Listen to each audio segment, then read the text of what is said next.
Hey guys, welcome back to the channel. I'm Mike and this is Vlog. Here we are outdoors today, guys. I thought we'd show you the Acadian made dykes. Yesterday I spoke about people getting trapped on the other side of here. But this is a good place to show you guys how high these tides actually get over here. So yesterday, the area behind me here was full of water. As you can see down here, it's all muddy, and so the dikes overflow and they land in this area. So I keep saying the dikes, right? All right, guys.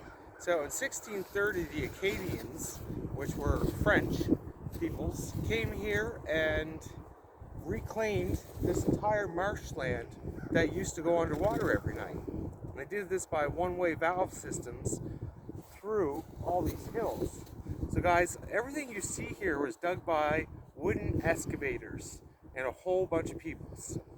Is that not beautiful? Sarah's going to zoom around for you here. As you can see, we got a good ice flow coming in right now. Tide's on its way in. So technically this river's going backwards right now, as odd as that is. So yeah, like I said, in the 1630s, the French Acadians came here, and in order not to upset the Native Americans that were here, they reclaimed this marshland by building these dikes. And again, the natives had no issue with that. Them and the French seemed to get along just fine. They had a lot of children together, and they created the Métis people from the Mi'kmaq peoples. And that being said, they claimed all this land, and the Mi'kmaq were, okay, you're not invading our land.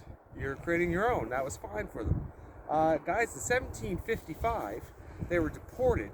And you guys might not know this or not, but they were deported to Louisiana back then.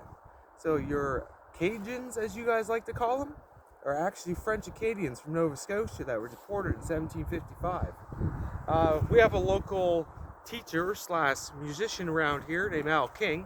He's got a whole music presentation on 1755. If you guys want to check that out, maybe I'll put the link to that in my comments down here so you guys can see that.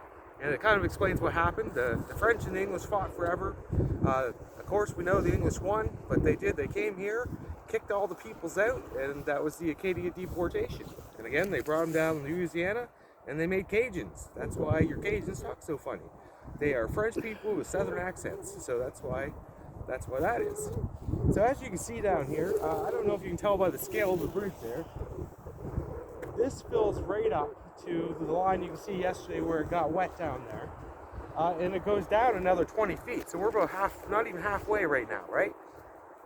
And as you can see, it's flowing in. So normally this river flows the other way. Well, twice a day it does anyway. And it's just beautiful, isn't it? So when it's totally empty, it is not safe down there. The muds that are down there are, think, quicksand. So they look beautiful. It looks like you can go bath in this beautiful mud system.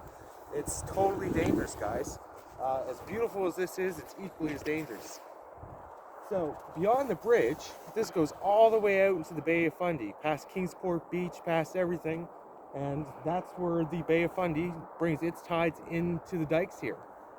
And they come along here and they zigzag through, and what happens is when the fresh water comes down, it can escape and leave the land to dry, but for thousands and millions and however many years, all the sea life had been dropped and died on these lands, so they're very fertile, right?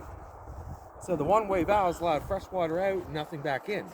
And that's how they work. So they go all the way down through, this is the valley, guys. This is the actual valley of the valley. And it zigzags all the way through here and ends at the town of Kempville down here, which occasionally floods itself because the berms don't always work, right? So as you can see, even above the sea level, there is a berm going around, and occasionally the water breaks the berm. Sarah's going to zoom around for you. And she can show you all the way down the line here. You got to go around the corner to see even further, but this goes on forever and ever. It is quite a large system. It was quite an undertaking.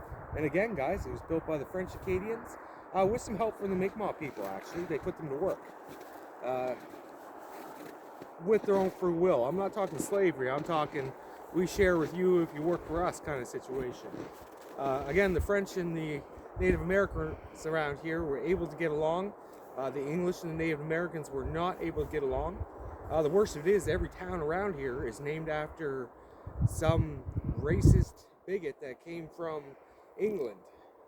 And you know, we're trying to change that, guys. We're trying to call people out on that stuff, and we try to change those things because, you know, that's just not kosher, right? I'm sure our Native American peoples here appreciate that too. So yes, guys, the Acadian dykes, the water levels that the people that were trapped in the other side over here, again, you can see that this raises like 30, 40, 50, 60 feet sometimes. So it's kind of a marvel, guys. It's kind of a beautiful thing. And I thought I'd get out here today and show you this. Alright, guys, well, thanks for watching. Like and subscribe, and we'll see you next time.